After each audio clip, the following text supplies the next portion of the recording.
Hey, yo. I saw Nakai-san work a build once. It took him 4 hours just to fit one wide-body flare. Folks came and left. An unartistic mind grows bored with perfection. But the Nakai-san, every panel was a single brushstroke. It was a masterpiece. Precisely why I'm worried he'll never come. Don't worry, he'll come. So we got a teaser for Need for Speed that was in-engine, and the engine looked good. We didn't really know the dynamics of it. And then I went to see it at Judges Week, and it seemed like they were splitting the game into like 5 tenets that they really wanted to focus on. Oh, the story thing, yeah. Well, it's weird because actually now that I think about it, like Forza said the same sort of thing. It's like pick your story, you know. So it's you know, we're in the new generation. It's all about all that extra power. We've got all of these things that we can do now that we couldn't do before.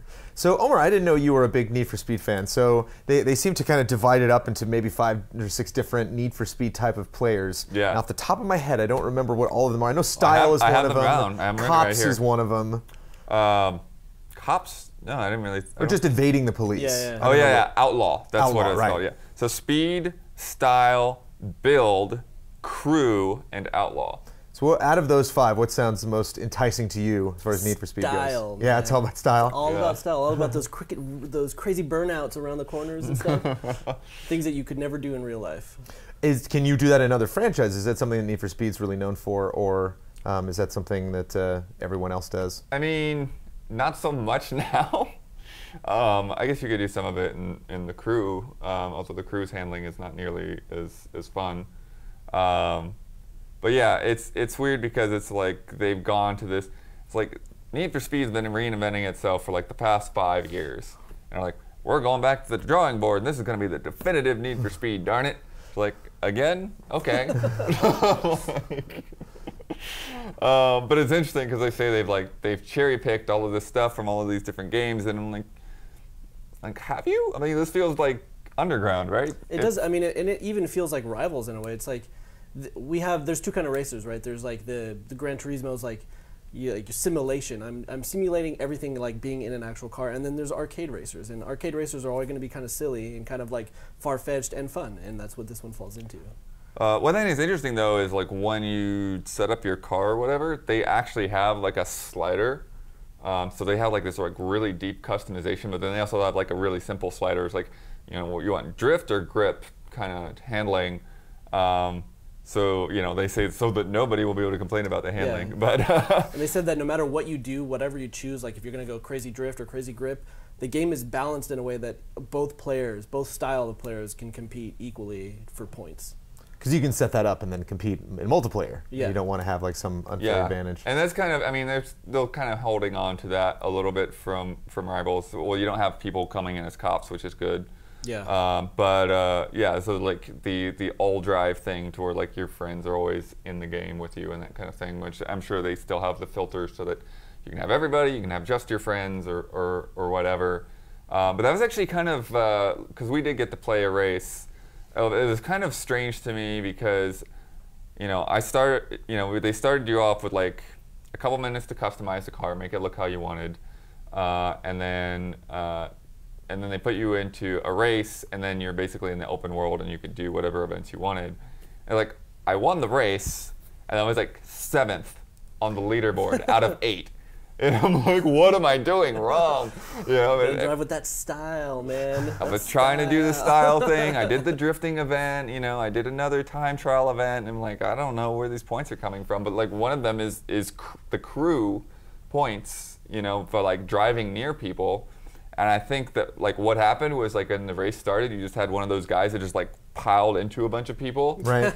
And then as a result, like I didn't know who anyone was. So it was actually the Game Informer guy. The ghost guy was calling out. He's like, because you know they're probably super buddies or whatever. But he's like, yeah, I've never seen anybody run into as many other cars as you, right from the get go. Andy, was it Andy? Yeah. Andy, oh my god. It was really funny, but like. In the beginning there, so you're accruing points, like overall points for your team and for yourself, and that's how they were ranking us. Styling your car or doing upgrades and stuff, that was giving you points in the beginning. You had like a 2-minute time limit, right? To like style 3, your I think, car. yeah. But you were getting points for the more things you did to your car, which I didn't know because I barely did anything to mine. I just wanted to play the game. And then so there was people on the leaderboards who did a lot of customization stuff in the beginning and got a lot of head start points there. And then, you know, when you're racing, the more you stay near somebody or slipstream behind somebody and stuff like that, you're getting points for that. But they also described that like all of those 5 things, like if you get everything in like that perfect spot, they have what they call the perfect moment, the perfect Need for Speed moment, where like it's all happening at once. All 5 of the things go off at one time. That is the perfect moment. And they were waiting. That's when Cthulhu just comes up out of the ground and like, eats the whole city. Well, what's build and style? Those kind of sound like the same thing. Style meaning driving style, or build more like customization? Customization. Yeah, so driving style probably is like, well, drifting for sure, and probably jumping, and maybe, I don't know if driving against traffic counts, or one thing that's always in the previous game. The thing that's always weird is, you know, in games like Need for Speed or Forza Horizon that have those kind of style point meters, a lot of times you get style points for just like running into stuff on the side of the road. Yeah, like taking out fences and stuff like that. Yeah, stupid stuff like that. And I didn't get to see like, is this helping or hurting, you know, when I do it in this game. But yeah, it's interesting because in a way it doesn't feel all that different, but they seem to be like really, you know, they're talking up how much that they're like listening to fan feedback and stuff like that, and especially going back to Underground, which people have been yelling about forever. Make Underground 3. Yeah, no, Underground was an awesome, because like I was in junior high and beginning of high school when Underground and stuff like those kind of games were, and the Rockstar one, I forget what that one was. Midnight Club, when that was the thing. And it was all about like tuning your little, you know, like little race cars, street racer cars, and doing all that stuff. And that was all super fun because it was kind of like, that was like the zone that was in. It was like the Fast and Furious movies and stuff like that. So it was always super fun. One thing that they talked about was a little weird. So they have like the daily challenges, which, you know, a lot of racing games have kind of had. But they also talked about snapshots. So like when, and this has sort of been like a feature on like the PlayStation and Xbox already, but they have like an in-game version of it, to where like when you do something really cool, it will automatically take a snapshot of that moment. And then I guess if people are like browsing the snapshots, and if they rate them up, then you like get kickbacks from that. Oh, like you'll get like in-game extra money. Points, in-game money to spend. There's one of the like, and I'm gonna preface this, like when I say dumb, it's usually something that I'm super into. Like I really like dumb stuff in video games. One of the dumbest things in this game is as you're doing all this stuff, you have like fake Twitter. So you like do a crazy, you could do like a crazy burnout or something, and then fake Twitter's like, nice job, brah, like stuff like that. And I saw those pop up, and yeah, and I couldn't tell. I was actually going to ask about that, and I couldn't tell if that was them like pretending to be social media just for the trailer, but that actually happens in the game. No, that's in the game. He said that's how they're going to further storyline stuff, is by through this like really cheesy, dumb Twitter thing. Yeah. But isn't cheesy and dumb kind of like the theme of Need for Speed narratives? Exactly, you know, because the previous game, like the storyline was ridiculous. Like the most ridiculous thing, like all the dialogue, all the writing, super ridiculous, and I think they know it. Right. And they're just going for it now, you know, and that's what I love. And they talked about like there's going to be the characters, FMV characters in the game, and some of them are actors and some of them aren't. And I think it's going to be the most ridiculously fun thing to watch all this story unravel as these people are doing the most atrocious acting in FMV. Well, that was the thing when they started off. Like they had like real actors and stuff, and then they walked away, and then you were left in the garage, and you're like, oh, okay, the garage was like in game, but like we didn't really like catch on to it until the people walked away from it. I mean the graphics are pretty intense. Like that car that was sitting in the garage, like I thought that was a real car, and then they walked away, and it just like popped up over the stuff, so you can start customizing it. I was like, oh shit, this is wild. How about on the street? How does the game look as far as just performance when you're racing? I think it performed fine. I didn't really catch on to like what frame rate it was running or whatever.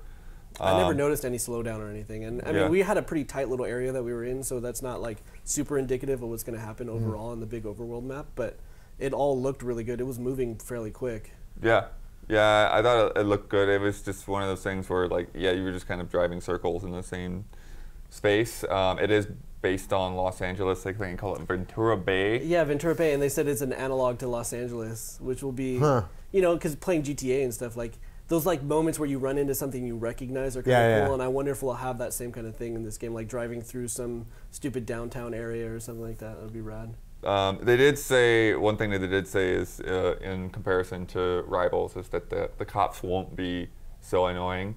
Okay. And Rivals, partly that was a lot of other players that were always trying to hunt you down.